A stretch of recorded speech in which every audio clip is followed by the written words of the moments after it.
Introdução à interpretação bíblica, o papel do Espírito Santo e da exegese.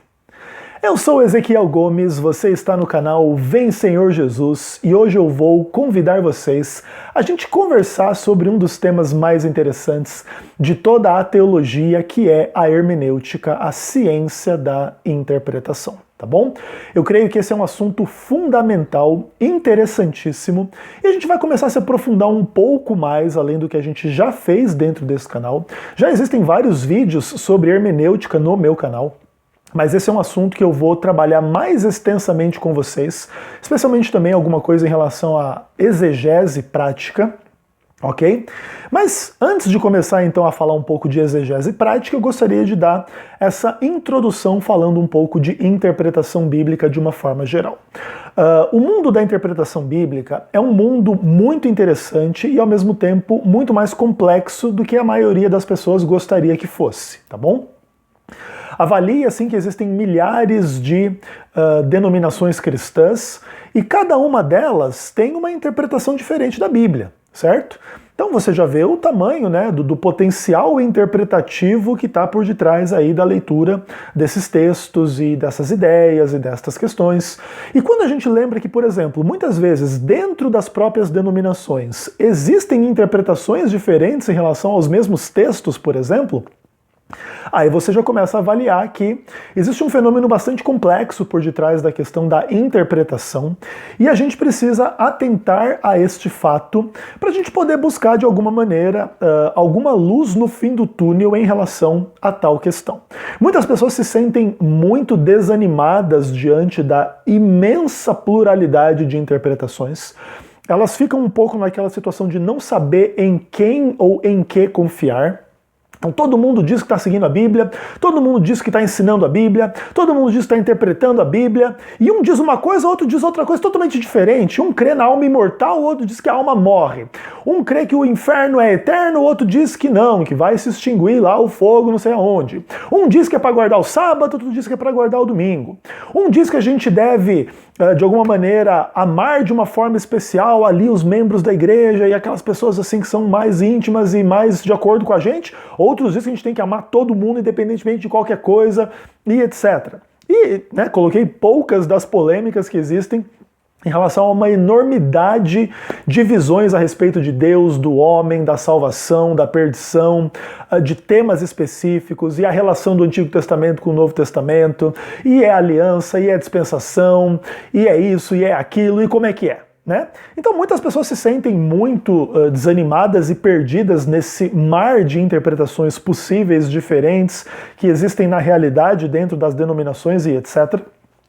Só que a gente não consegue abordar esse fenômeno de uma forma absolutamente isenta, absolutamente neutra, absolutamente imparcial, ok? Os seres humanos não são neutros, imparciais de uma forma absoluta, e cada um parte para avaliar este fenômeno daquilo que é, daquilo que crê, daquilo que sabe, daquilo que entende. E eu, Ezequiel Gomes, não poderia ser diferente, tá bom?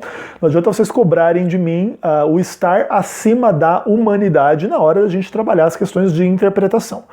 Então, o primeiro material que eu escolhi para a gente trabalhar um pouco esta questão é o Tratado de Teologia Adventista, ok? Existe um texto aqui que fala sobre interpretação bíblica do Richard Davidson, vou colocar aí para vocês darem uma olhadinha, para vocês verem que eu não estou enganando vocês, tá bom? Vai que alguém pense que eu ando enganando alguém por aí, né? E esse é um texto muito interessante, é um artigo aí que tem algumas dezenas de páginas. Não vou passar uma visão geral do artigo todo para vocês, não, pelo menos não nesse contexto e nesse momento. Mas aqui em uma das sessões ele vai falar um pouco sobre a clareza das Escrituras e o papel do Espírito Santo. E aí ele vai fazer assim alguma questão em relação ao equilíbrio, né, da comunhão da pessoa com o Espírito Santo para uma interpretação correta e da aplicação dos princípios exegéticos, né, que seriam princípios, entre aspas, científicos realmente de avaliação do texto, da língua, do contexto, dos sentidos das palavras, da gramática, dentro de um contexto, né, histórico XYZ, que vai, de alguma maneira, nos dar uma interpretação vamos pensar assim, um pouco mais cuidadosa do que você simplesmente abrir, ler e avaliar assim, de uma forma particular e pessoal, algum tipo de implicação ou aplicação para a sua vida particular, mesmo sob influência do Espírito Santo, tá bom? E aí é interessante, inclusive, a gente tratar essas questões, né? De alguma maneira, quando a gente fala de comunhão com o Espírito Santo, a gente já evoca, quer queira, quer não, um elemento mais místico, um elemento mais, talvez, subjetivo na mente de alguns. Como é que a gente comprova que nós estamos em comunhão de um Espírito Santo, que é Deus, para ler a Bíblia, e aí as nossas impressões e interpretações por causa desta comunhão com o Espírito vão ser acuradas.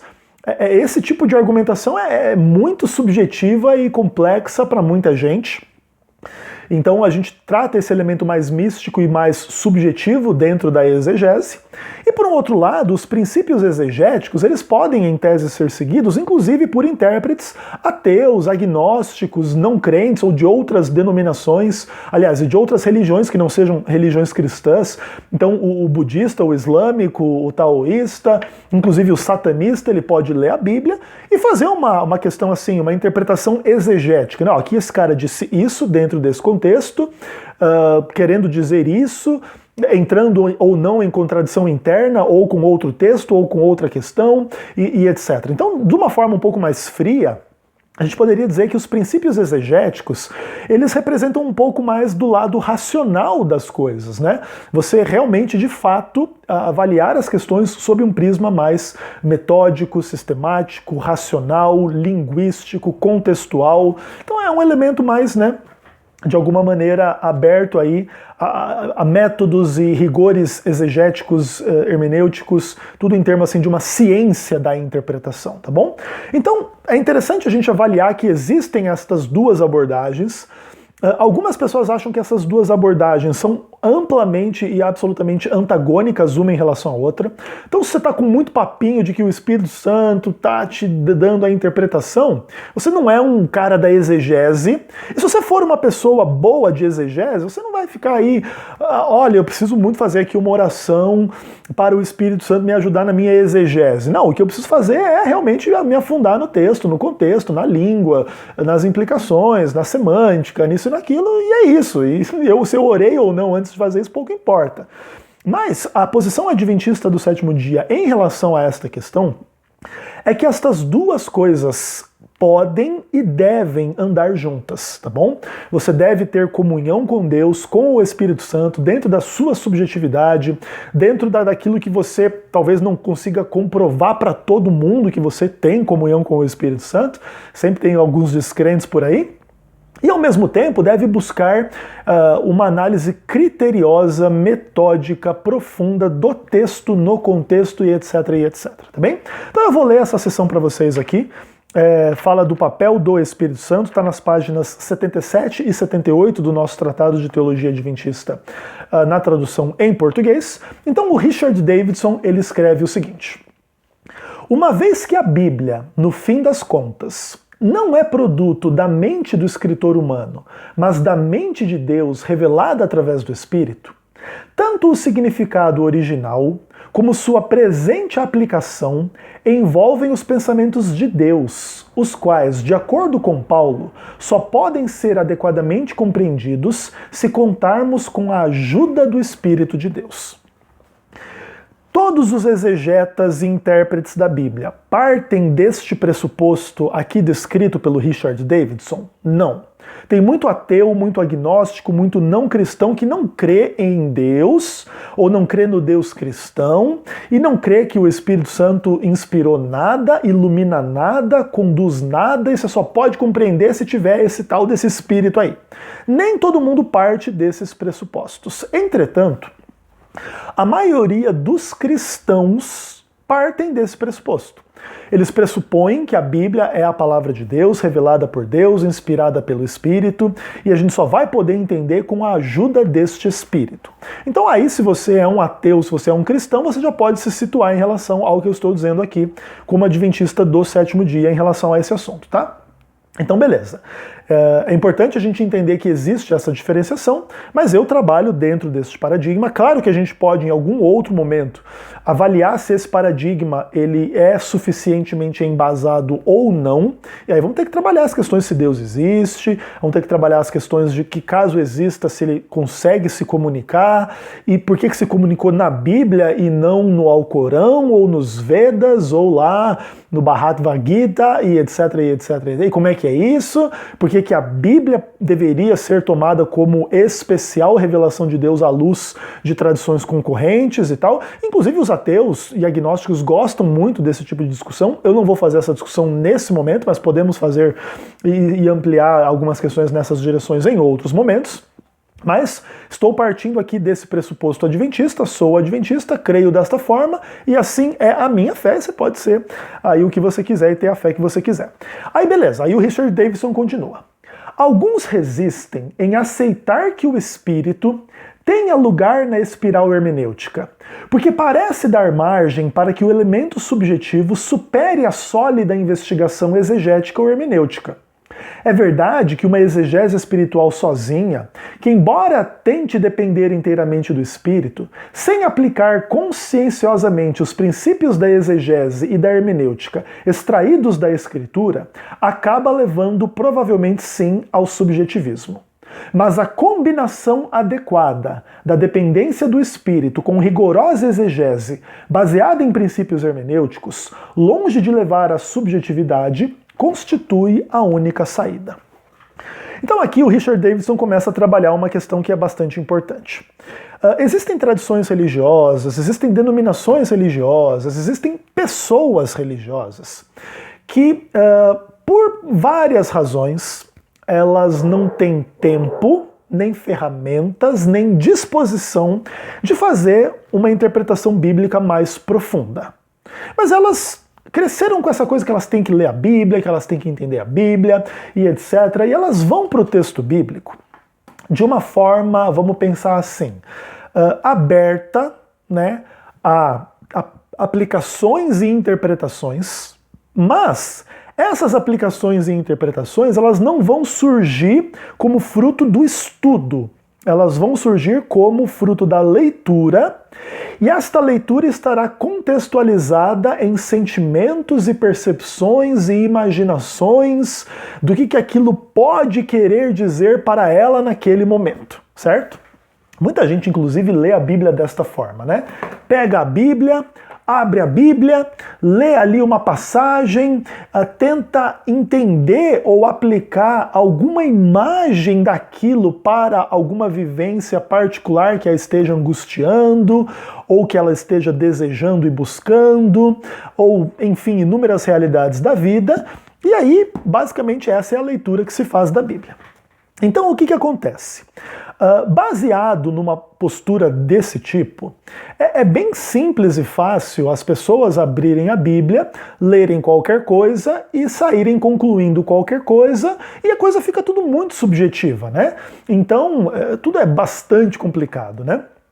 E aí você avalia que essa chamada exegese espiritual, que é uma exegese não guiada por princípios de interpretação, de estudo da língua, do contexto, das questões linguísticas, não só da língua original da Bíblia, mas das questões linguísticas mesmo, de interpretação da língua, né?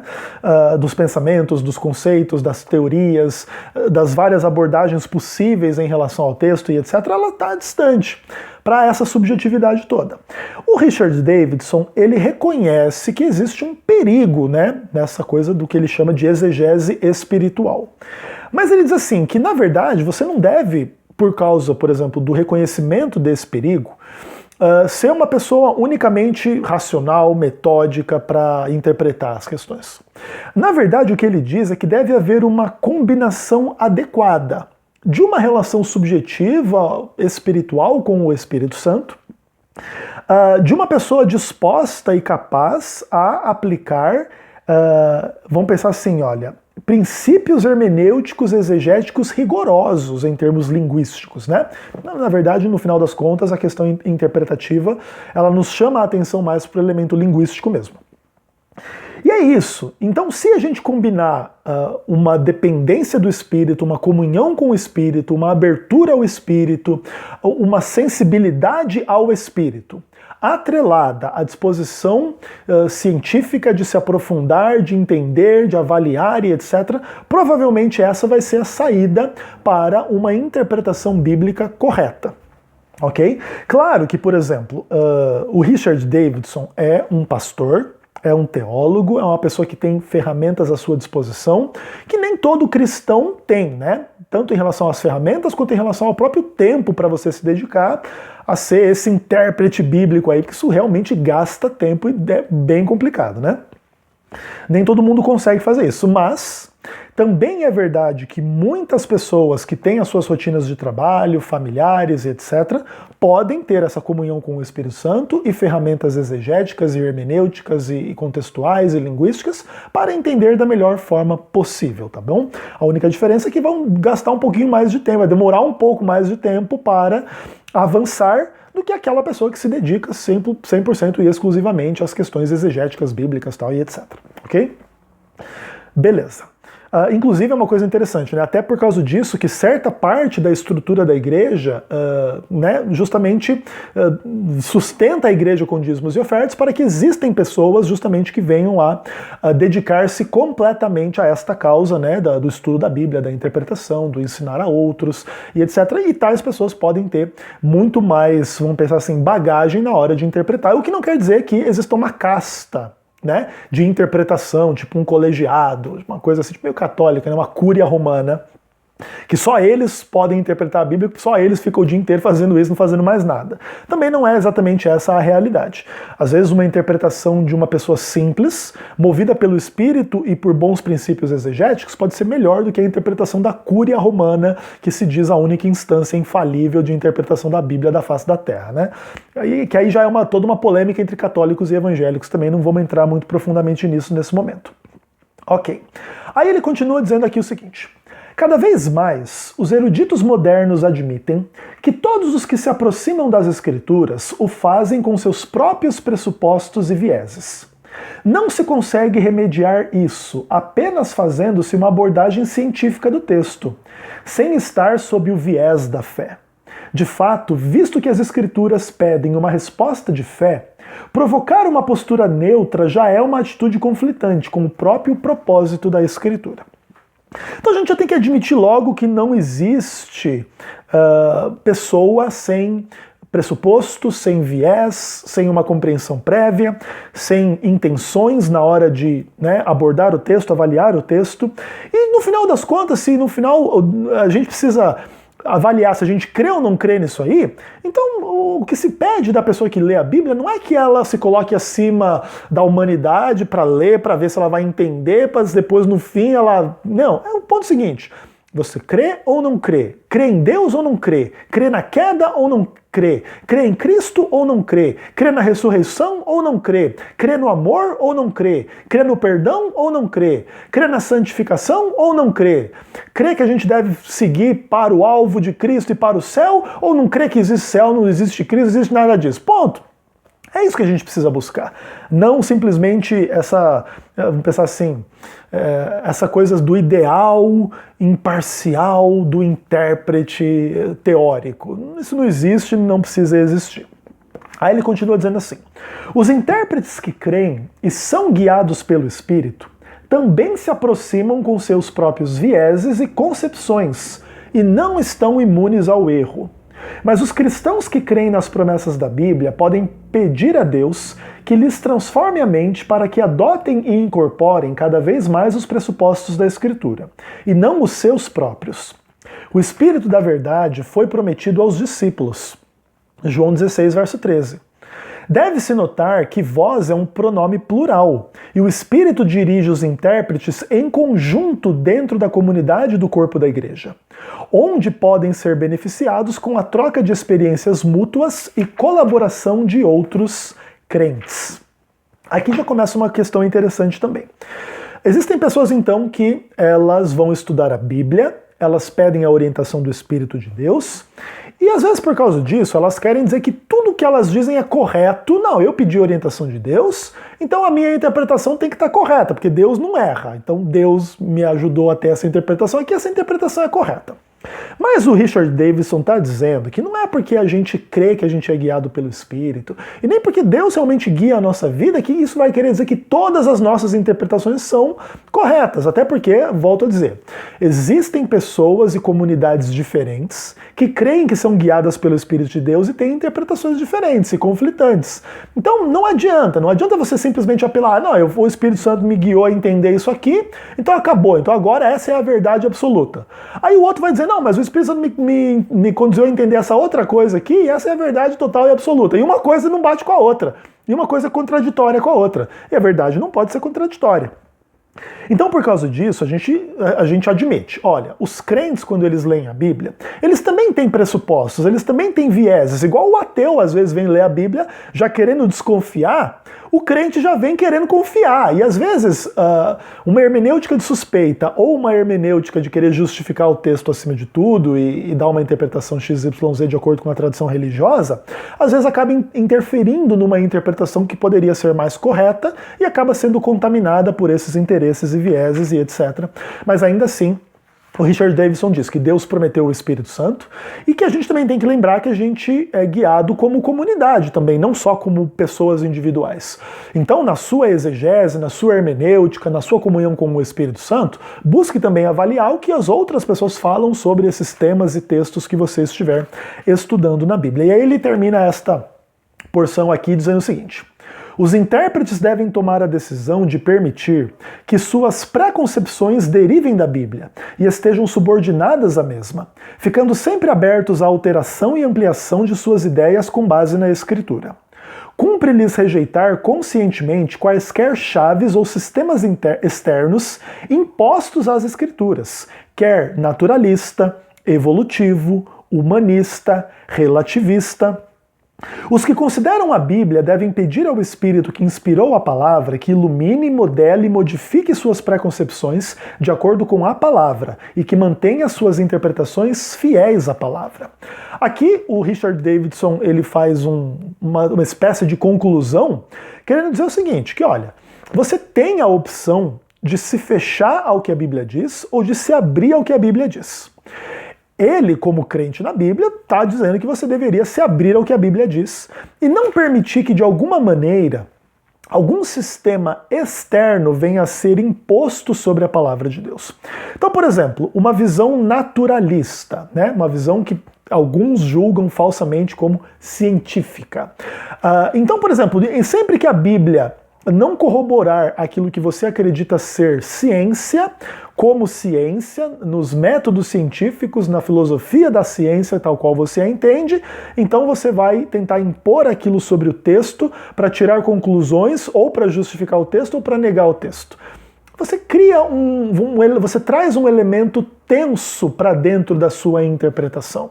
E às vezes você deixa de compreender questões linguísticas simples, inclusive, né? A Bíblia não é um tratado científico, por exemplo.